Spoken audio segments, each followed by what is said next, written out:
100% Bénin, mesdames, messieurs, merci de prendre une fois encore langue pour le décryptage de certains des faits marquant l'actualité au Bénin. Évincé de la tête du parti de la Renaissance du Bénin, révoqué peu après du fauteuil de la très convoitée municipalité Cotonou, la capitale économique du Bénin, Liali Soglo, depuis son exil, a fini par rompre le silence. Son malheur a un nom et un visage. Patrice Talon, l'actuel président de la République, lâche-t-il sans embâge? Sur le plateau de TV5 Monde, l'ancien maire de Cotonou a également opiné sur la gouvernance Talon. Une gouvernance, dira-t-il, caractérisée par l'absence de dialogue, mais aussi l'absence de résultats. Une prise de position pour le moins tranchée, ponctuée d'un appel pressant de l'exilé. Au chef de l'État, il conseille de ramener la balle à terre et de mener une politique de dialogue dans l'harmonie et dans la concertation pour le développement du pays.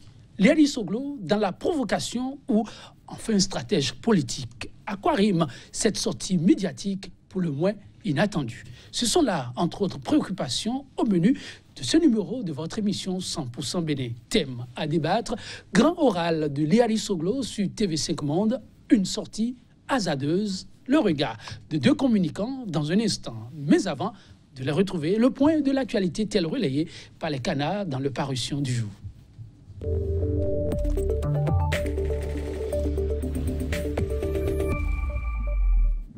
Prêt à nous dévoiler le contenu de sa moisson, Kodovi Ametonou, le compagnon de tous les lundis matins pour la une des journaux. Kodovi Ametonou, bonjour. Bonjour Joël Tonji, bonjour à nos amis téléspectateurs. Et ce matin? Oui, la pleine forme. La pleine forme. Voilà. La moisson, comment se présente-t-elle? Elle est moins bonne, mais riche en titres. Alors, je vous laisse plutôt le plateau pour la découverte du contenu. Merci donc à vous. Joël Tonji, on démarre par le quotidien. La dépêche, remise en cause d'engagement et inculpation de Kadiaf Komon SA. L'État piétine un protocole d'accord et puis mise sous mandat de dépôt de Laurent Métognon. La CSTB déclenche une grève de 48 heures. La nouvelle tribune, intrigue politique dans le dossier CNSS. Un co-accusé sollicité pour plonger Laurent Métognon. La CSTB annonce une grève générale de 48 heures pour exiger sa libération. On ne peut pas condamner Métognon sur la base de fiction, d'ici Dieudonné Lokossou et puis reçu sur les antennes de TV5 ce week-end. Liali Soglo dénonce l'autoritarisme du régime Talon. L'Afrique en marche. Rebondissement dans l'affaire de 13 milliards de Komon SA. Adjavon était serein au tribunal. La rupture poursuit un dossier que l'État n'avait plus le droit d'ouvrir, avait affirmé Maître Kato Atita. Entre inculpés et coupables, les errances de la ruse intoxiquent le peuple après Boniaï. Patrice Talon avait continué de rembourser. Puis en asile à Paris, Liali Soglo explique comment le régime actuel voulait finir avec lui. Le confrère de la matinée, manœuvre d'intimidation et de déstabilisation du président du patronat. Pourquoi Talon a-t-il si peur en voulant coûte que coûte la tête d'Adjavon? Celui-là même grâce à qui il est devenu président de la République, s'exclame le journal.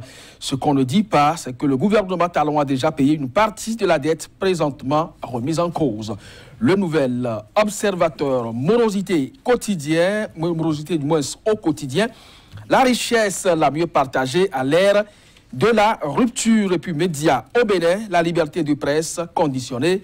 Sous Talon, matin libre, entourage du chef de l'État, Boko Dayon, la guerre aura lieu. Et puis radiation en vue de Trekpo et emprisonnement de Métognon, des sit-ins et grève dès ce jour. Et puis Liali Soglo, au sujet de sa révocation à la mairie de Cotonou, je n'ai été notifié de rien. Point. Média, grève annoncée de la CSTB. Talon définitivement dans le collimateur des travailleurs. Et puis, affaire de 13 milliards de TVA, Adjavon serein et confiant en la justice. Du réchauffé qui pue la cruauté. Et puis, sur TV5 Monde, Liali Soglo balance toute la vérité, l'autre victime du règne sans dialogue de Patrice Talon. Et puis, Dieudonné Lokossou sur Canal 3, l'affaire Métognon est une fiction, Joël Tonji. La moisson, vous l'avez dit, elle n'est pas abondante, on l'a constaté, mais bien riche. Et si je dois vous laisser nous développer un petit titre, lequel retiendrait vous-même votre attention? Il y a la grève annoncée par les centrales syndicales dans le cadre de la privation d'un certain nombre de libertés. grève pour la privation d'un certain nombre de libertés, on fait allusion à quoi? Il n'y a derrière les barreaux que ceux à qui on reproche des choses, non? Qu'est-ce que vous reprochez au capitaine Trépou? Quand on parle de... Lorsqu'il défend les forestiers, lorsqu'il défend l'environnement, lorsqu'il défend les arbres, parce que vous concédez simplement un domaine à un exploitant étranger, et les forestiers estiment qu'il ne faut pas aller tout de go donner un blanc-seing à un étranger qui peut toutefois, au-delà de la faune, exploiter la flore. Là, il a tort. Non, mais allez-y, c'est un syndicaliste qui est en grève. Vraiment frein au principe qui régit le corps paramilitaire. Parce qu'il n'a pas le droit à la parole. C'est un syndicaliste après tout. C'est d'abord le paramilitaire que les autorités ont voulu voir. C'est un syndicaliste, et Laurent Métonyon aussi est un syndicaliste, et c'est ce qui préoccupe beaucoup plus les acteurs de la société civile dans le cas d'espèces. Ils ne sont pas allés en grève pour des revendications. Ils demandent simplement que les libertés d'expression, d'aller et venir, et de manifestation soient respectées dans une république qui se veut démocratique comme le Bénin. Et donc, c'est ce qui amène les uns et les autres aujourd'hui à demander non seulement la relâche pure et simple, parce qu'il y a également des dispositions de droit qui plaident quand même en faveur d'un certain nombre de personnes ici, notamment Laurent Métonyon. Lorsque vous lisez le code de procédure pénale actuellement en vigueur en République du Bénin, vous constaterez qu'au niveau du mandat de dépôt qui est émis à son encontre, le procès qui est projeté pour le 19 décembre semble pratiquement inattendu. Personne ne pouvait croire. Et lorsque nous sommes dans un état de droit, et on a l'impression qu'il y a du deux poids, deux mesures qui se fait. Et franchement, ça pose problème. Il s'agit là d'une impression. En tout cas, les syndicalistes ont décidé, eux, de battre à la mesure du possible le macadam avant d'aller à la paralysie. Mais est-ce le seul moyen dont ils disposent? N'y a-t-il pas d'autres recours? D'autres recours qui sont lesquels? Parce que les avocats ont plaidé, par exemple, au niveau de Métonyon, qu'il verse quand même la caution de 2,5 millions, ce qui a été refusé. Ils ont demandé que le procès soit rapproché un peu plus tôt, ce que le procureur a également rejeté. Alors, qu'est-ce que vous attendez des syndicalistes? C'est la seule arme dont ils disposent aujourd'hui. Seulement que cela va impacter le monde de l'éducation, ça va impacter le monde de l'administration. Ce n'est pas bien, mais de toutes les façons, que les uns et les autres respectent le droit dans cette République. Motion de grève, de quoi faire peur au gouvernement aux sérieuses menaces sur la stabilité, la quiétude, le bon déroulement des activités au niveau des administrations. En tout cas, les prochains jours vont nous édifier. Comme vient maintenant, merci pour tout ce développement. Mesdames, Messieurs, ce sera tout pour cette rubrique. On se retrouve demain pour un autre développement de la Une.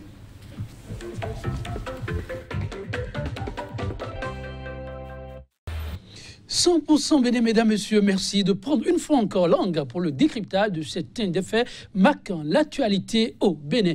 Évincé de la tête du parti La Renaissance du Bénin, révoqué peu après du fauteuil de la très convoitée municipalité Cotonou, la capitale économique du Bénin, Liali Soglo, depuis son exil, a fini par rompre le silence. Son malheur a un nom et un visage. Patrice Talon, l'actuel président de la République, lâche-t-il sans embâche. Sur le plateau de TV5 Monde, l'ancien maire de Cotonou a également opiné sur la gouvernance Talon. Une gouvernance, dira-t-il, caractérisée par l'absence de dialogue, mais aussi l'absence de résultats. Une prise de position pour le moins tranchée, ponctuée d'un appel pressant de l'exilé. Au chef de l'État, il conseille de ramener la balle à terre et de mener une politique de dialogue dans l'harmonie et dans la concertation pour le développement du pays. Liali Soglo dans la provocation ou enfin stratège. À quoi rime cette sortie médiatique pour le moins inattendue? Ce sont là, mesdames, messieurs, entre autres préoccupations au menu de ce numéro de votre émission 100% Bénin. Thème à débattre, grand oral de Liali Soglo sur TV5 Monde. Une sortie hasardeuse, le regard de deux communicants pour les éléments d'analyse qui s'imposent. À ma gauche, Patrick Amampognon, il est coach en politique de développement et gestion de crise. Patrick Amampognon, bonjour. Bonjour. Merci pour la disponibilité. Merci. En face de vous, Laurent Delors-Faton, il est doctorant en communication. Laurent Delors-Faton, bonjour. Bonjour, monsieur. Merci aussi pour la disponibilité. C'est un plaisir. Affaire CNSS, BBE, affaire ONASA, affaire MTN. Je m'en arrête là, en un point fini. C'est dans cet environnement de dossiers sulfureux les uns aux autres que Liali Soglo a décidé de rompre le silence. Une sortie médiatique qui a à peine laissé indifférent. Les réactions fusent de part et d'autre. Delors-Faton, vous l'avez également suivi. Quelle a été votre première réaction en suivant cette intervention de Liali Soglo?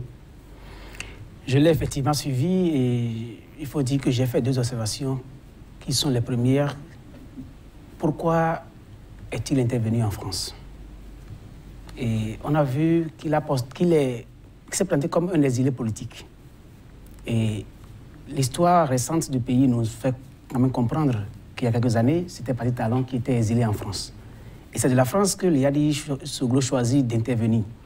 Et il lance un message au peuple béninois et à Patrice Talon. C'est comme s'il veut dire, je suis en train de connaître ton sort. Et il est en train de préparer psychologiquement, je dirais, le peuple béninois ou bien l'opinion publique internationale par rapport à un fait. Au fait qu'il est aujourd'hui victime d'un acharnement politique, comme ce fut le cas, on peut dire, de Patrice Talon il y a quelques années. Alors j'ai vu juste d'abord un parallélisme entre les deux. Et à ce niveau, quand les gens disent que c'est une sortie anachronique ou bien c'est une sortie hasardeuse... Le contenu, on va le faire tout à l'heure avec votre permission de l'offre. Je vais recueillir rapidement la réaction du coach Amampoyon qui sans doute a suivi également cette sortie. Coach Amampoyon, quelle était votre première réaction en suivant cette sortie de Yadi Soglo? J'ai suivi la sortie et d'abord, je me posais la question de savoir pourquoi maintenant. Vous aussi, pourquoi? Pourquoi maintenant? Et bon, en étudiant sur la base des principes stratégiques, je peux vous dire que c'est une erreur. C'est une erreur? C'est une erreur. C'est comme ça, vous l'avez observé? Oui, c'est une erreur. C'est une erreur parce que, vous voyez, la plupart des hommes politiques béninois, à commencer par le chef de l'État lui-même, n'ont pas de stratège pour les accompagner. Et donc, chacun tire à tout bout de champ, à tout va. Je n'ose pas croire que j'ai été distrait. En vous suivant tout à l'heure, vous non, dites je dis que la plupart... je disais même la totalité des hommes politiques béninois, y compris le chef de l'État, n'ont pas de stratège. Chacun tire au hasard. Et donc, je pense, et nous aurons l'occasion de le démontrer sur la base des études stratégiques, que c'est un tir au hasard. Et tout à l'heure, nous allons démontrer ça. Ok, un tir au hasard, regard du coach Poyon. Oui, je me retourne vers vous, de l'Orphaton. Vous parliez tout à l'heure du regard que les uns et les autres portent sur cette sortie. Et vous l'appréciez sous quel angle? Vous disiez au départ, le mot anarchique qui est venu plus d'une fois a retenu singulièrement votre attention. Je ne dirais pas que c'est un tir au hasard. C'est un tir, mais un tir mal placé. Parce que si on suit la logique, on comprend que ça reprend une stratégie. Tu déjà vu. L'idéal aurait voulu que la stratégie soit fine, soit mieux peaufinée. Mais on constate qu'ils ont voulu juste faire du copier-coller. Ça veut dire qu'au fond, ils sont dans une démarche stratégique. Parce que par le passé, on sait que Patrice Talon est resté en France, il a agi. Eux aussi, ils veulent rester en France pour agir. Pourquoi n'a-t-il pas trouvé un autre pays d'accueil? Pourquoi a-t-il trouvé justement d'aller en France? L'homme serait aussi de nationalité française. Je n'en dis qu'on ne vient pas. Mais c'est comme s'il veut reproduire le même schéma, mais le contexte a changé. Le contexte n'est plus le même et les acteurs ne sont plus les mêmes. Patrice Talon était un bailleur, un grand financier des acteurs politiques du pays. Et il pouvait manipuler les gens de l'extérieur. Yadi Soglo n'est pas capable de manipuler les gens de l'extérieur de par sa poche ou de par sa puissance financière. Alors s'il veut adopter la même stratégie que Patrice Talon, c'est une stratégie mal adoptée. Mais dans le fond, je ne peux pas leur refuser d'adopter une stratégie. Mais si les résultats ne seront pas atteints ou pas, c'est une autre paire de manches. Mais au départ, on peut quand même comprendre qu'ils sont dans une logique. Leur logique, c'est d'attirer l'attention du peuple béninois, de montrer que par le passé, si c'était Patrice Talon, c'est lui aujourd'hui. C'est d'alerter l'opinion publique internationale qu'il y a une situation qui se passe et qu'il veut qu'on porte désormais le regard sur lui. C'est aussi le timing. Il faut dire, le contexte dans lequel il est sorti est un contexte un peu sulfureux au Bénin. Nous avons, comme vous l'avez dit tantôt au départ, nous avons les crises successives. Nous avons cette guerre entre griffes dite de lutte contre la corruption et auquel je ne crois pas et qui n'en est pas une. D'ailleurs, cet acharnement, je dirais, contre des acteurs politiques tels que Métoyon et autres, le contexte est déjà sulfureux au Bénin et on sait que les médias en font déjà leur chou gras. Et il vient dans le même contexte pour intervenir. Ça veut dire qu'il en rajoute un peu à l'ambiance déjà pour beaucoup plus envenimer la situation, pour montrer de l'extérieur que le Bénin ne va pas. Et que non seulement ceux qui sont à l'intérieur crient, mais ceux qui sont aussi, ceux qui étaient entre-temps à l'intérieur et qui ont eu la chance de se retrouver à l'extérieur crient aussi. Et dans le même temps, je me demande s'il n'y a pas derrière ce qu'il est en train de faire une intention d'isoler davantage le Bénin. Parce que qu'on le veuille ou pas, depuis l'avènement du chef de l'État, Patrice Talon, on a senti un certain isolement du pays. Parce que qu'on le veuille ou pas, la diplomatie, c'est aussi les relations avec les pays voisins, c'est aussi les sorties du chef de l'État, c'est aussi les visites des chefs d'État des pays voisins et autres. Le Bénin, depuis le 6 avril 2006, est un peu isolé sur le plan diplomatique au niveau international. Et si de l'extérieur, la France, qui est, qu'on le veuille ou pas, l'ancien colonisateur de notre pays, qui reste et demeure le pôle géostratégique par lequel tout peut partir de l'Afrique, si c'est de là-bas qu'il donne la lettre et qu'il montre que le Bénin tend vers la dictature, qu'il montre qu'en dehors de ceux qui sont à l'intérieur, qui sont poursuivis, qui sont acharnés, ce contre lequel il y a une machine d'acharnement, s'il lui aussi reste là-bas écrit, c'est comme s'il veut montrer que non seulement le Bénin n'est pas bien pour ceux qui sont à l'intérieur, mais ça n'est pas aussi bien pour ceux qui sont à l'extérieur. C'est-à-dire que le timing qu'il choisit, c'est un timing qui n'est pas choisi à dessein. Qui n'est pas choisi de manière fortuite, c'est un timing bien choisi, parce qu'il veut plus attirer l'attention du peuple béninois et de la communauté internationale qu'au Bénin, ça ne va pas. En rajouter au dossier déjà sur tapis et qu'on n'a pas fini d'évacuer, et rien que pour en ajouter à une image du Bénin qui ne serait pas reluisante à l'extérieur, ça peut s'expliquer? Non, en fait, il n'y a rien de calculé. C'est TV5 qui a demandé et il a répondu sans faire des calculs. Quand on voit le timing, sans voir ceci, il n'a fait que répondre à une demande de la presse. Et c'est une erreur. Je vais vous expliquer pourquoi. Oui, allez-y. Patrice Talon a fait l'erreur de ne pas clarifier sa vision. Il a fait l'erreur de ne pas clarifier sa mission. Ses valeurs et principes ne sont pas compris de quelqu'un, ni pas de lui-même. Alors, depuis un certain temps... non, je ne dirais pas, même pas de lui-même. Non, même pas de lui-même. Ce travail n'a pas été fait. Le président, il joue comme tout le monde, il tire. Donc, bref, à partir de cet instant, le stratège que nous sommes a été obligé de commencer par faire ce travail à la place du chef de l'État parce que si nous ne pouvons même pas expliquer les choses si nous ne comprenons pas les acteurs en jeu. En étudiant, j'ai constaté ceci. Tous les dossiers passés en Conseil des ministres où on a annoncé des poursuites contre Jean-Jacques Pierre, aucune poursuite n'a été enclenchée tant que Jean-Jacques Pierre est resté silencieux. Les seuls pour lesquels, ceux pour qui il y a des poursuites, vous allez constater que dès qu'on a balancé leur nom en Conseil des ministres, ils ont commencé par parler. Ça a été d'abord le cas à Diavon, qui a fait une conférence de presse juste après qu'on ait annoncé affaire de cocaïne et arrestation. Métoyo a commencé par parler. Autrement dit, la stratégie Patrice Talon, c'est utiliser ces communiqués en Conseil des ministres pour dire « nous avons des dossiers contre vous, donc taisez-vous ». Maintenant, en stratégie, lorsque vous êtes dans une situation comme ça... Avant de vous connaissez des cas, vous pouvez donner des cas où vraiment on a annoncé des noms, qui ont parlé, après qui sont rebiffés et puis le dossier s'est tué. Mais on a dit que tous ceux qui étaient chez Léadi, ils vont être poursuivis. Vous n'avez jamais vu poursuite contre eux. On a dit que Léadi sera poursuivi. Vous n'avez jamais vu poursuite contre lui. On a dit que Koutié sera poursuivi. Vous n'avez jamais vu poursuite contre lui. C'est de ça il s'agit. Donc, dans tous les dossiers où on a annoncé et la personne n'a pas parlé, il n'y a pas eu de poursuite. Mais tous ceux qui, après ça, ont parlé, il y a poursuite. Donc, la constance que nous sommes en train de tracer, c'est que ces dossiers sont des pots pourris qui sont envoyés juste pour dire « nous avons des dossiers contre vous, il faut se taire ». Si nous suivons cette logique, nous devons dire que Léadi a fait une erreur à travers cette sortie et la conséquence, si le chef de l'État ne se rebiffe pas, c'est qu'il y aura un mandat d'arrêt contre Léadi du fait qu'il a parlé maintenant. Donc, nous sommes dans une logique où on n'est pas en train d'étudier la stratégie en face. On n'est pas en train d'étudier la stratégie. Maintenant, ce n'est pas pour dire que j'encourage les gens à se taire.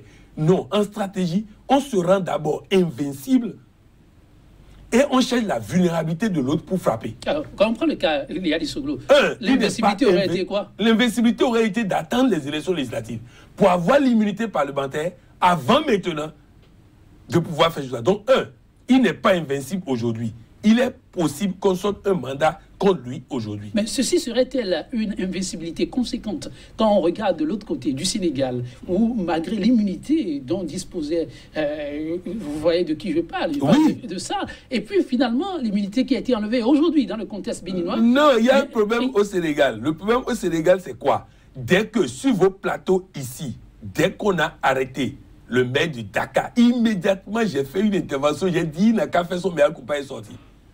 J'ai dit c'est pourri. C'est pourri. Je connais le Sénégal, j'ai étudié la situation. Mais non, le bon vis-à-vis disait non, il va avoir l'immunité, il va sortir de prison, il va sortir de ceci. Je vais vous donner un exemple. Au Tchad, on a arrêté un opposant depuis 4 mois. il gagne son procès, il sort. Le procureur fait appel. On dit on doit le libérer selon le code de procédure, le tout nouveau code de procédure pénale, on doit le libérer avant l'appel. Le procureur dit qu'il n'a pas encore eu le temps de lire le nouveau code de procédure pénale. Et il est resté. Et il est resté. Donc c'est pour vous dire, nous sommes dans Avec le fait de la majorité qualifiée que vous connaissez très bien, est-ce qu'un opposant est pour autant à l'abri? Ça relance quand même le débat. Non, l'élection prochaine là, je vous dis, si Patrice Talon continue de gérer le Bénin comme il gère là, il n'y a rien à faire, il ne peut pas avoir majorité à la prochaine assemblée. Ah, il paraît que le RAVIP peut aider à réaliser beaucoup de choses. Le RAVIP va faire élire des gens.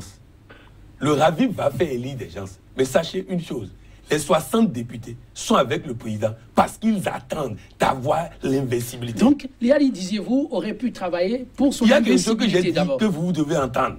Les 60 là, oui, c'est parce qu'ils ont compris qu'on ne doit pas décocher de tir.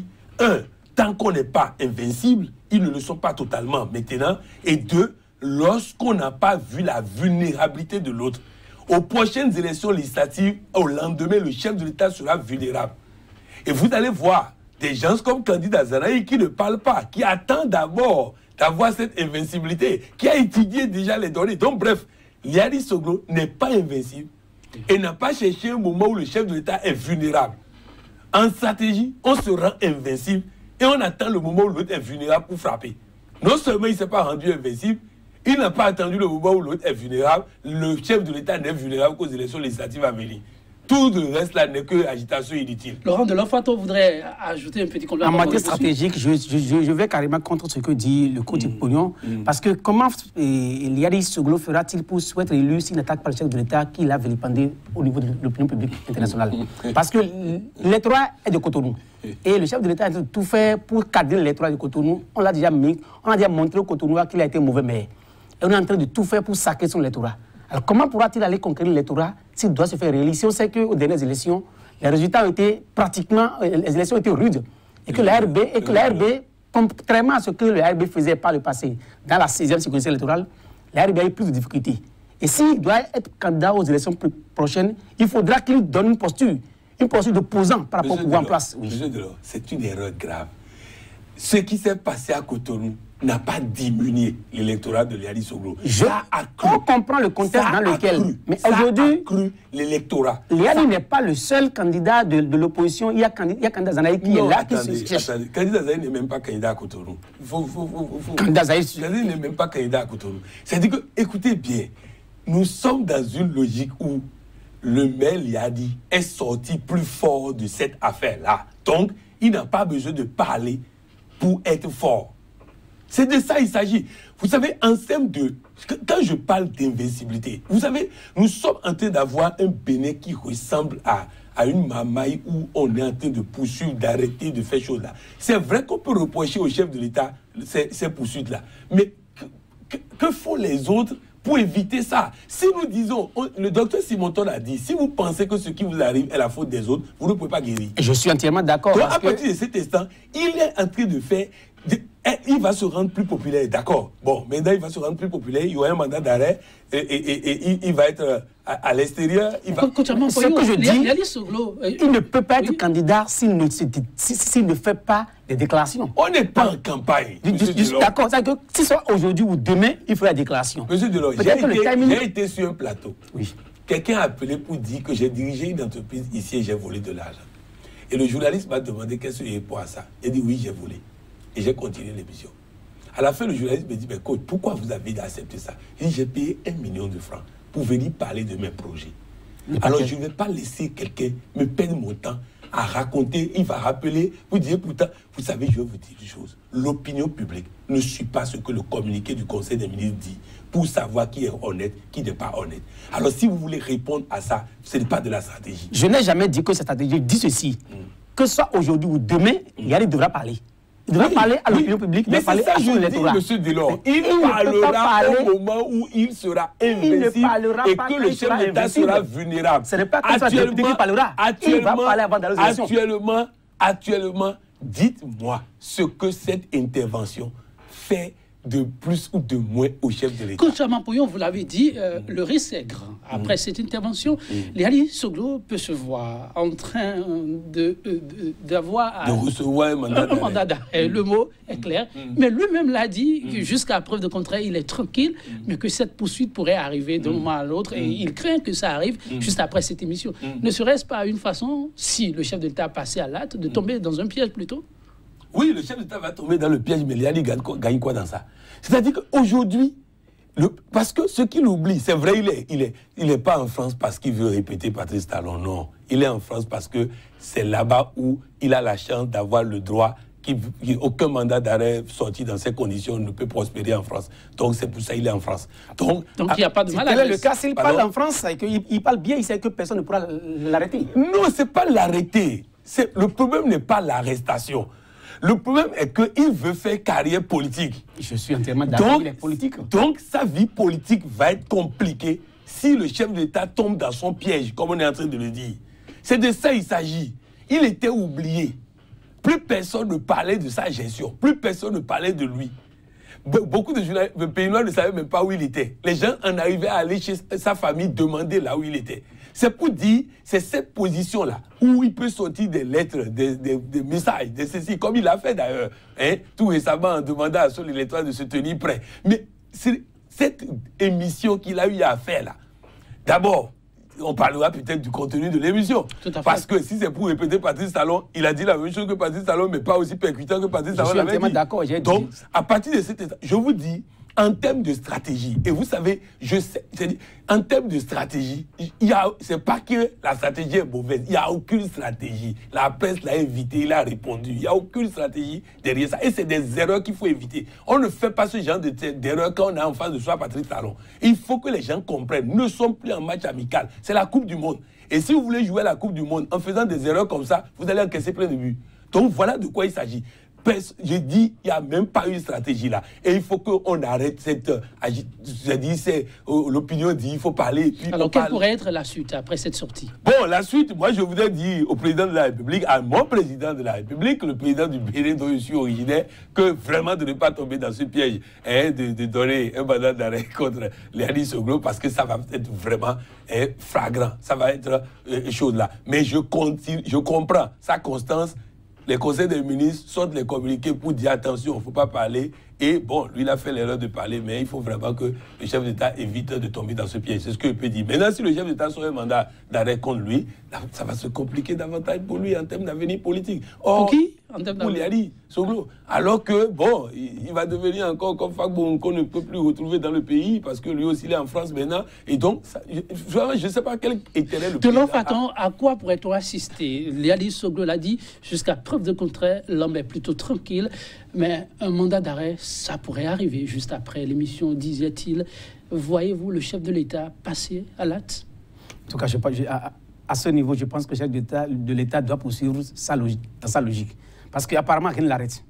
Il est clair dans sa logique, il veut finir avec tous ceux qui s'opposent à lui. Et il n'écoute personne en cette matière. Nous avons suivi quand même des dossiers. Le dossier à Diavo, nous avons suivi comment le dossier a été conduit. Le dossier Météo, nous voyons comment le dossier est conduit. Et on voit que c'est tous ceux qui osent s'affronter au chef, il est décidé à en finir avec eux. C'est ce qui est sûr, il va trouver tous les moyens. Même si le mandat n'est pas décerné contre Liali, on trouvera tous les moyens qu'il faut pour lui rendre la vie impossible. Parce que c'est une logique au sommet de l'État. Cette logique va se poursuivre. Mais si la logique se poursuivait, ça pourrait, à la rigueur, être profitable à Liali. Liali a déjà prédit, c'est pas pour rien que Liali a dit qu'on pourrait décerner un mandat d'arrêt contre lui. Profitable dans quel sens? Parce que nous savons que le peuple bénin est un peuple émotif, qui aime vivre de l'émotion. Quand quelqu'un est victime, tout le monde court vers lui. Alors on pourrait assister éventuellement, je dis éventuellement, parce que les contextes ne sont pas les mêmes, éventuellement à ce que le peuple ou bien son électorat se durcisse davantage et sentent beaucoup plus le besoin d'aller à son secours, de l'aider davantage. Comment aller à son secours lorsqu'il a un mandat d'arrêt contre lui et pour lequel, ou du fait lequel il ne pourra pas rentrer au pays? Nous avons déjà vu dans ce pays un mandat d'arrêt contre des gens qui ont pu quand même se faire élire président de la République. Ah, les contextes ne sont pas les mêmes. C'est pour ça que je dis les contextes ne sont pas les mêmes. Les contextes, Aïboni a été très naïf. Aïboni a été très naïf parce que je ne sais pas comment il peut tomber dans tous les pièges. Vous voyez, Patrice Talon savait parler. Il parlait, Yahi tombait dans le piège, Yahi lui accordait quelque chose chaque fois qu'il parle. Il a parlé de son passeport rapidement, on lui a donné un passeport. Il a parlé de rentrer au pays rapidement, on a dit qu'il peut rentrer et tout ça. Donc, ce n'est pas le cas. Je dis que les contextes ont changé. Oui. Quand les contextes ont changé, personne ne peut nous dire ce que sera le Bénin d'ici un an. Et personne ne peut nous dire tous les événements qui pourront se produire avant les législatives de 2019. Ça veut dire que... Mais une chose est sûre, il ne faut pas dire qu'il y a eu mandat contre quelqu'un qui a été élu. Parce que nous ne sommes pas dans ce cas. Patrice Talon, s'il fait un mandat contre Léali, il ne permettra même pas qu'il rentre dans le pays pour faire campagne et tout ça. Alors que Yahi Boni le permettait. C'est pour dire que dans cette situation-là, il faut dire que le chef d'État n'a qu'à comprendre une chose. En s'attaquant à Léali, il réussira peut-être à écarter Léali, mais il perd son électorat. Il va renforcer la RB. Il renforce la RB. Il va renforcer Maman. Il est en train de poser des actes qui renforcent l'opposition, qui renforcent et qui donnent un discours de campagne aux autres. Il peut s'attaquer à des individus. Ces individus seront peut-être has-been, incapables d'être candidats, mais il y aura une cristallisation de l'électorat autour d'eux. Et même s'ils prennent un chien qui met candidat, le chien risque de lui être difficilement, c'est-à-dire féroce devant lui. Moi, je pense que le président de la République aussi, que ce soit l'opposition auquel je demande de faire preuve de stratégie, mais le chef de l'État aussi a besoin de faire preuve de stratégie parce que cette stratégie qu'il est en train d'appliquer est du dépassé. Ça ne marche pas. Vous allez à Bamako, ATT n'a persécuté personne. Il a fait 75%. Son chaos, c'est 75%. C'est même pas le chaos du Bénin. C'est 75% de chaos. Alors que tout le monde était avec lui au gouvernement. Tout le monde était dans le gouvernement, mais il a fait chaos à 75%. Donc, la stratégie de s'attaquer, persécuter les opposants, ça ne marche pas. En tout cas, le président de la RB ainsi se réclame toujours. Léali Souglo n'a pas dit son dernier mot par rapport à l'avenir à la tête de ce parti. Il dit compter sur la justice, même si quelquefois il a comme l'impression qu'il y en a qui sont manipulés. Un discours qui n'a pas plu, mais qui, pour certains analystes, a aussi son sens.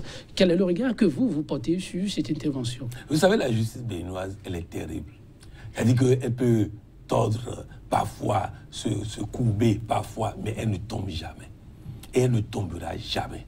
La justice béninoise, j'ai foi en les magistrats de ce pays.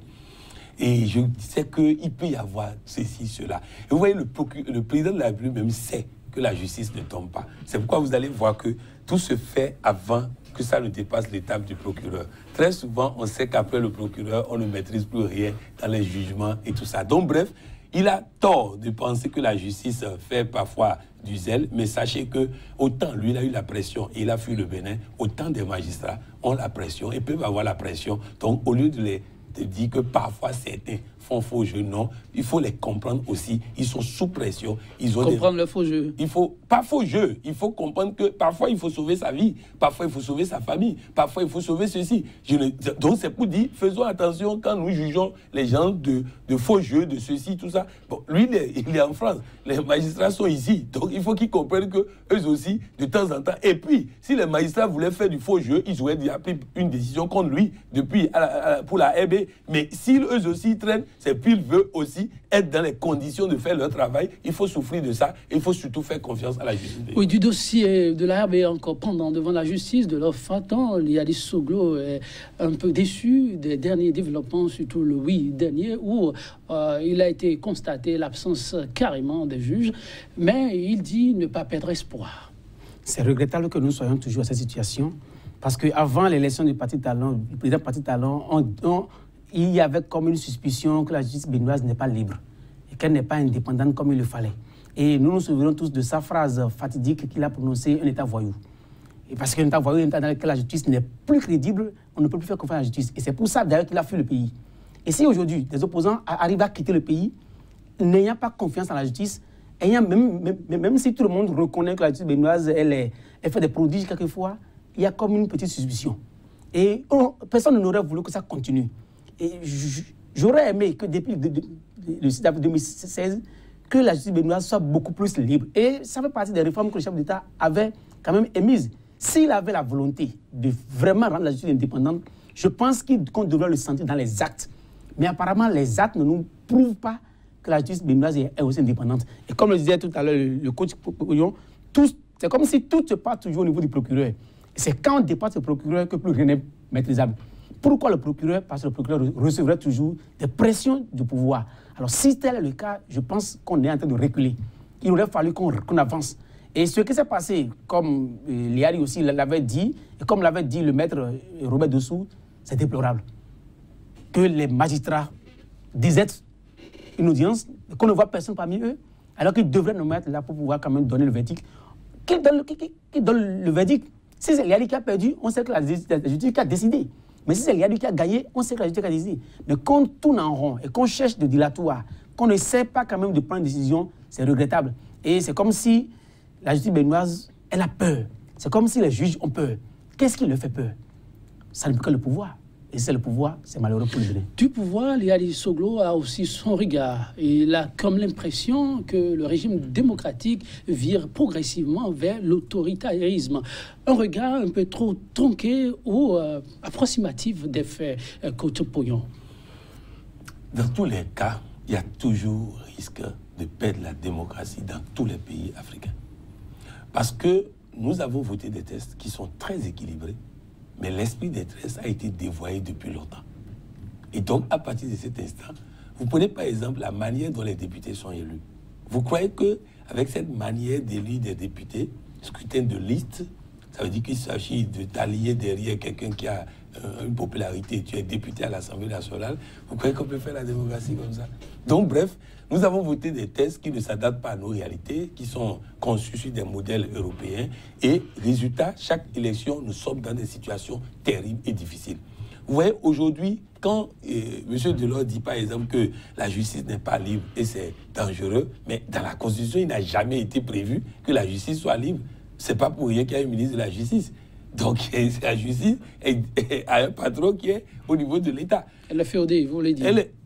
On n'a pas donné les moyens aux juges de faire le travail. La Constitution n'a pas donné les moyens aux juges de faire le travail. Alors on s'acharne sur eux souvent, mais on n'a pas donné. C'est nous qui n'avons pas donné les moyens à la justice de faire le travail. Donc à partir de cet instant, ne soyons pas là. Ils font ce qu'ils peuvent pour pouvoir nous permettre de tenir comme état de droit. Ils font ce qu'ils peuvent malgré les difficultés qu'ils ont, malgré les risques qu'ils prennent, malgré leur sécurité et tout ça. Ils n'ont pas de garde-corps, les magistrats. Et donc, il y a énormément de choses qu'il faut corriger si nous voulons vraiment une justice indépendante. Et donc, c'est toujours à nous, peuple béninois, aux prochaines élections législatives, de faire en sorte d'envoyer un message fort. Et c'est ce message qui va faire que des réformes vont être enclenchées à l'Assemblée nationale et permettre que nous puissions avoir une justice indépendante. De la gouvernance démocratique, tout tourne en croix. Liali Soglo vers un régime plutôt autoritarisme. Vous avez l'impression que l'homme est toujours dans le feu des faits qui caractérisent la gouvernance actuelle où on exagère un tout petit peu. Il faut dire que la sortie de Liali était pratiquement un réquisitoire contre le pouvoir en place. C'est comme ça, vous l'observez? C'est un réquisitoire. Il n'a rien trouvé de bon. Il était dans une posture d'opposant radical. Alors, il faut interpréter tous ces propos de la sorte. Et qu'il ne pouvait rien trouver de bon en la gestion du président Patrice Talon. Si vous le dites comme ça, il a mentionné qu'il est devenu opposant par la force des choses. Et c'est là où ça m'a fait rire un peu, opposant par la force, alors qu'il devait être opposant normalement. Parce qu'il a combattu Patrice Talon aux élections. Je ne comprends pas pourquoi il disait aujourd'hui qu'il est devenu opposant par la force. Les élections présidentielles l'obligeaient à être opposant. Ça veut dire qu'il mentait comme tous les politiques béninois mentent.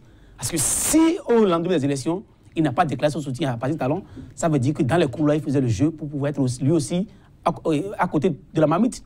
Et si c'est Patrice Talon qui l'a contraint, je suis heureux que Patrice Talon l'ait contraint à devenir opposant. Parce qu'il faut qu'il quand même reste à sa place. Il n'a pas voté pour l'individu, il a combattu et sa formation politique s'est aussi opposée à lui. Et après les élections, il devrait se retrouver dans l'opposition. Et s'il a fallu qu'on l'y contraigne, alors je dis un coup de chapeau au chef de l'État de l'avoir contraint dans l'opposition. Je veux le voir dans l'opposition. Je veux le voir jouer le rôle d'opposant comme ça se doit, mais j'aurais voulu le voir jouer le rôle d'opposant au Bénin. Parce que c'est au Bénin que ça se passe. C'est au Bénin que les conditions des populations est difficile de jour en jour. C'est au Bénin qu'on parle de la politique, c'est pas en France qu'on parle de la politique. Il a pris en compte votre doléance, on en parlera tout à l'heure. Oui, il se désole, Liali Soglo, de constater qu'il est devenu opposant par la force des choses. Est-ce qu'on doit pourtant l'incriminer, devenir opposant par la force des choses? Oui, parce que je ne sais pas, comme M. Delors l'a dit, je ne sais pas comment il pouvait être mouvancier. Et bon, c'est vrai que papa a soutenu Talon et qu'il pouvait passer par papa pour retourner dans la rupture. Bon, d'ailleurs, on n'a pas compris son silence pendant longtemps et c'est maintenant qu'il est opposant par la force qu'il parle. C'est un autre débat. Mais je voudrais dire ceci. Oui. Au fait, on parle de justice. Mais je pense que c'est les Béninois aussi qui fatiguent la justice pour des dossiers qui n'ont pas de sens. Comment? Cette guerre à la justice de RB, là, vous croyez que les électeurs votent RB? Vous croyez que Nicéphore Soglo va être candidat tête de liste dans le jour et quelqu'un va chercher qui est RB pour voter? Vous croyez que Rosine va être candidate tête de liste à Cotonou et les gens vont chercher qui est RB pour voter? Vous voyez, on perd du temps. L'électorat RB vote Nicéphore Soglo. Donc cette affaire de qui est RB, qui n'est pas RB, c'est perdre du temps aux juges, les risquer leur vie pour pas grand-chose. Sinon, les gens ne votent pas RB, ils votent Nicéphore Soglo. J'ai été longtemps de ceux-là qui votent. J'ai jamais été RB, mais Nicéphore Soglo était sur une liste, je votais d'office Nicéphore Soglo. C'est pour dire qu'il faut qu'on cesse aussi de nous fatiguer avec, on est à la justice, vous savez qui est PSD, qui n'est pas PSD, l'électorat béninois ne vote pas pour un non. Il vote pour un leader. Donc, il faut que Nicéphore Soglo prenne le commandement des choses s'il veut récupérer son électorat. Et puis, c'est tout. Mais on est là, se fatiguer au tribunal, on attend chaque fois, on a ligne, le juge disparaît, on dit on attend de savoir qui est RB, tout ça là. Appelons ça RB bis, RB plus. C'est Nicéphore Soglo que les gens votent. En tout cas, Liali compte jouer à fond sa partition afin que son avenir politique ne soit pas saqué. Opposant, de fait, l'homme regrette que ceci impacte finalement la gouvernance locale. Jusqu'à l'heure où il intervient, mentionnait-il de leur faton, aucune notification ne lui a été faite par rapport au recours qu'il a eu à adresser. Et donc, il se voit un jour encore maire de Cotonou. Peut-être que c'est un rêve. Et c'est normal qu'il rêve. Parce que le pouvoir a décidé d'en finir avec lui. Il ne sera plus jamais maire de Cotonou, en tout cas pour le mandat en cours. Ah, pourquoi? Le pouvoir fera tout pour qu'il ne soit pas maire. Oui, mais la justice... La justice peut le réhabiliter, mais on attend de voir la suite. Ce qui est sûr, le pouvoir a mis en place un système. Et qu'on le veuille ou pas, quand la justice aura demandé à ce qu'on l'installe, il faudra qu'on verra la réaction du pouvoir en place. Parce que vous vous souvenez quand même de la guerre entre lui et le préfet. Et on sent que depuis que le préfet est installé, sa logique était d'en finir avec Liali. Et on a vu, ils ont mis tout en place pour en finir. Les audits en disaient long. Maintenant qu'il n'est plus maire, il faudra qu'il revienne par une de justice. On attend de voir la justice. Mais ce qui est sûr, même si la justice devrait le réhabiliter, il peut devenir maire. Mais je vous affirme une chose, on va faire tout pour destituer. Et vous allez voir, le temps qu'il ne reste, qu'il n'est pas présent, vous avez vu comment le conseil communal est géré? C'est pratiquement... Comment ça se gère? Mais nous avons quand même suivi la dernière fois un dossier qui a fait vriller tout le monde. Comment pour électrifier la ville de Cotonou, c'est un conseil des ministres qu'on en parle et c'est le budget communal qui finance. Ça veut dire que le conseil communal de Cotonou est devenu pratiquement succursale de l'État. Et est-ce que vous avez jamais vu les conseils communaux de Cotonou faire une déclaration pour soutenir Liali? Est-ce que vous avez vu comment les délibérations du conseil communal se font désormais? Il y a une unanimité autour du maire intérimaire. Ça veut dire que progressivement, on est en train de faire tout pour quand même avoir ceux qui sont, le conseil qui est là, à la cause du pouvoir en place, pour que si éventuellement Liali devait revenir, qu'on procède seulement à ce que nous connaissons tous, la destitution. Quel sera le mécanisme qui sera mis en place prochainement? S'il revenait effectivement par la justice, on va le destituer, comme on le fait à tous les maires pratiquement. Notamment Poyon, Liali Soglo ne désespère pas. Et il se désole de ce que cette posture d'opposant de fait à lui, contraint par le gouvernement, impacte la gouvernance locale. Jusqu'à preuve de contraire, son recours gracieux, il n'y a pas eu de réaction par rapport. Et l'homme espère un jour se retrouver encore dans son fauteuil douillet de maire à la tête de la ville de Cotonou. Si c'était possible, sa déclaration complique les choses. Parce qu'il vient de déclarer la guerre au chef de l'État. Et donc, vous voyez, c'est pourquoi il dit, je ne sais pas d'où c'est venu. Parce que tu as déposé un recours gracieux, tu as déposé des recours au niveau de la justice, et tu compliques le travail des juges. Ça, c'est le maire qui l'a fait. Oui, mais c'est l'acteur politique qui a préparé. Il complique le travail des juges parce que le chef de l'État, maintenant, ça devient un point d'honneur pour lui que Liali ne retrouve jamais son fauteuil. Autrement dit, le juge qui est en charge de ce dossier à la pression maintenant du chef de l'État. C'est de ça il s'agit. Vous voyez, il faut qu'on cesse de faire de l'amateurisme. Avec Patrice Talon, on ne joue pas match amical. Avec Patrice Talon, on joue Coupe du Monde. Si tu n'es pas qualifié, tu t'élimines et tu rentres chez toi. Il faut qu'il comprenne ça. Maintenant, je voudrais aussi dire, quand on parle de l'unanimité des conseillers municipaux avec Patrice Talon, que le chef d'État fasse attention à ces unanimités-là. On connaît ça avec on connaît ça avec Yahi Boni. C'est-à-dire quand la pression est là, les gens sont vulnérables. Ils vont tous dire qu'ils sont avec Patrice Talon.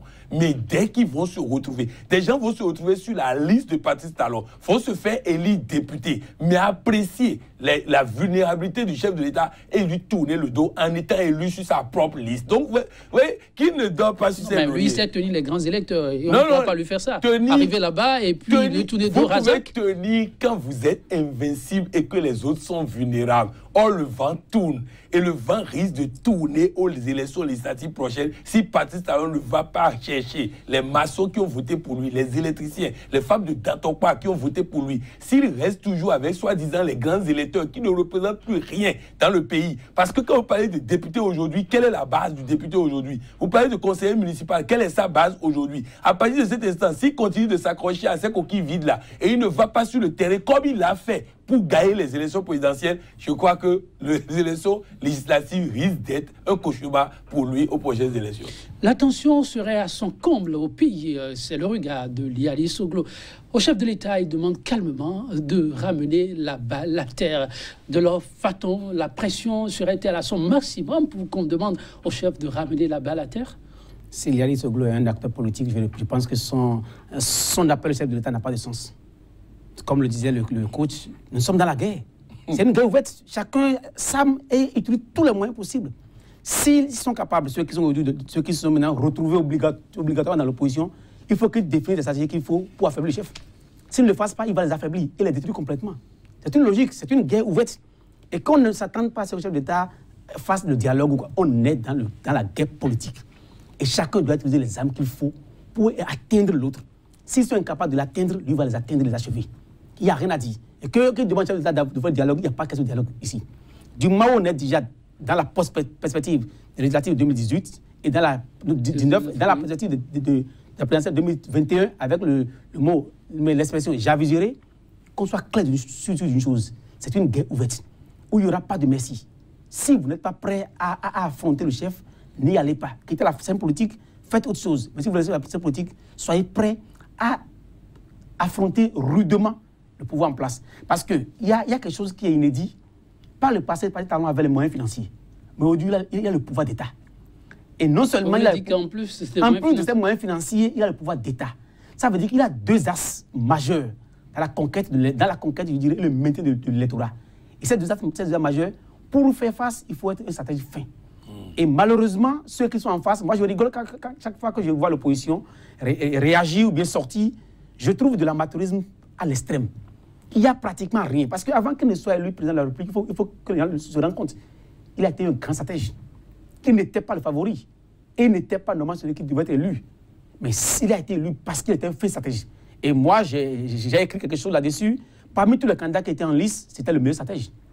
Il n'y avait pas de concurrent possible en matière stratégique. Ça veut dire que s'il est intéressé à les moyens financiers, est un fin stratège, et a aussi le pouvoir politique en main, je pense qu'il faut le craindre. Et le craindre, il faut que les gens s'arment, et s'arment de manière sérieuse. Alors quand je vois ce que Liali a dit de demander au chef de l'État, il s'amuse. Patrice Talon est sûr d'une chose, il a le contrôle du pays actuellement en main. Et il n'est pas prêt d'en finir d'ici 5 ans. Coach Aman Poyon appelle à revoir sa copie. Liali Soglo serait-il vraiment passé à côté de la plaque? Oui, ce n'est pas lui qui doit le dire. On peut demander au chef de l'État de mettre la balle à terre, mais pas lui. Tu déclenches la guerre et tu dis mettre la balle à terre. Ça peut être aussi stratégique, non? Non. Il n'y a aucune stratégie dans cette affaire. Ah bon? Je vous dis, c'est-à-dire que tu déclenches la guerre et tu dis maintenant, c'est toi qui as déclenché la guerre. L'autre avait déclenché la guerre et s'était calmé. Quand tu as détalé, il s'est calmé. Maintenant, tu déclenches la guerre et tu dis, le gars a déjà mis la balle à la tête concernant. Il a décoché les tirs. Quand tu as fui, il a mis la balle à terre. Maintenant, toi, tu décoches les tirs et tu dis... Non, je vous dis, c'est-à-dire, comme il a dit là, vous savez, Patrice Talon est stratège, mais il n'est pas fin stratège. Ça, là, il faut que ce soit clair. Patrice Talon n'est pas fin stratège. Fin stratège ne gère pas un pays comme c'est géré là. Parce qu'il est en train de perdre les élections. Il est en train de perdre les élections législatives avec la manière... La gestion... Votre vis-à-vis a dit qu'il a 2 ans sans main. La gestion... Les amis, il a 2 ans sans main. Il peut pas perdre. Yahi avait tous ses as en main. Mais Yahi, il paraît, n'avait pas le pouvoir financier. Ah bon? Il paraît. Vous verrez, le ballon d'oxygène venait à lui. Vous verrez aux prochaines élections législatives qu'il avait et qu'il a. Vous verrez aux prochaines... Vous parlez de Yahi Boni ou bien de Patrice Talon? Patrice Talon ne dépensera pas 1000 francs de plus que Yahi Boni aux prochaines élections législatives. Patrice Talon ne dépensera pas 1000 francs de plus que Yahi aux prochaines élections législatives. Mais vous êtes affirmatif là. Oui. Yahi vous a dit qu'il sera, de la course. C'est mon boulot de caler l'information. C'est une guerre à moi de deux. Vous savez, dans cette guerre qui se mène là, notre boulot à nous, c'est d'étudier et de lire l'avenir. J'étais sur votre plateau ici. Je vous ai dit quelle sera la suite de l'acte que Mugabe va poser. 2 heures, 3 heures de temps après, il a posé l'acte. C'est ça l'analyse stratégique. Il faut anticiper. En tout cas, c'est à raison que vous êtes sur le plateau. Je dis, quand vous prenez Patrice Talon, il est stratège, mais pas fin stratège. C'est parce qu'il n'avait pas en face de lui un stratège, sinon il gagnerait pas les élections passées. Une seule, Yahi Boni avait la possibilité, seulement à la Cour constitutionnelle, de rejeter la candidature de Patrice Talon. Vous savez, le peuple béninois se plie chaque fois sur décision de la Cour constitutionnelle. Et c'était terminé de Patrice Talon. Mais Yahi Boni a manqué un peu de tact et de stratégie. Résultat, Patrice Talon est président. Donc bref, c'est-à-dire que c'est pour dire que si vous parlez de fin stratège, non, je vous assure, il n'y a aucune finesse de stratégie dans la manière dont le Bénin est dirigé aujourd'hui. Patrice Talon est en train de perdre l'électorat. Il est en train de perdre le peuple béninois. Et je ne sais pas, parce qu'il faut se dire une chose, vous pouvez avoir le pouvoir d'État, vous pouvez avoir l'argent, vous pouvez avoir toutes les institutions qui organisent les élections. Si le peuple se décide que c'est fini, il n'y a rien qui peut arrêter ça. Même au Bénin. Donc, même au Bénin, surtout au Bénin. Surtout au Bénin. Parce que vous, Kérékou, Patrice Talon n'est pas plus fort que Mathieu Kérékou, mais Patrice Talon n'a pas pu, Mathieu Kérékou n'a pas pu échapper à la rigueur, à la discipline et au mot d'ordre du peuple béninois. Coach Amankoyon, je vais devoir prendre congé de vous, mais très rapidement, dites, grand oral de Liali Soglo sur TV5 Monde, une sortie hasardeuse. Une sortie hasardeuse, une sortie hasardeuse. Et je crois que papa et maman vont essayer de corriger ça. C'est une sortie hasardeuse. Vous renvoyez encore la balle dans le camp de papa et maman pour venir à la rescousse. Non, jusqu'à preuve de contraire, c'est papa et maman qui vont sauver Liali aux prochaines élections. Les prochaines. Papa doit revenir en jeu. Si papa ne revient pas en jeu, ce n'est pas déclaration à Paris qui va faire quelque chose. C'est papa qui doit revenir en jeu politique. Donc, Liali Soglo continue de s'amuser. Oui, mais papa va corriger comme d'habitude. Sinon, je vous dis, la seule possibilité pour Liali de pouvoir échapper à Patrice Talon, c'est papa. Merci, coach Amankoyon. Très rapidement, dites, grand oral de Liali Soglo sur TV5 Monde, une sortie hasardeuse. Je ne jugerai pas, mais c'est seulement qu'il a déclaré la guerre et qu'il soit prêt à affronter. Mesdames, Messieurs, merci pour votre aimable attention 100% Bénin. C'est bientôt terminé. Cette citation de Franklin Delano Roosevelt avant d'y mettre définitivement un terme. La seule limite à notre épanouissement de demain sera nos doutes d'aujourd'hui. Osez donc et vous parviendrez à faire bouger les lignes même de l'impossible. À demain pour un autre rendez-vous de 100% Bénin. Merci pour la fidélité à nos programmes. À très vite.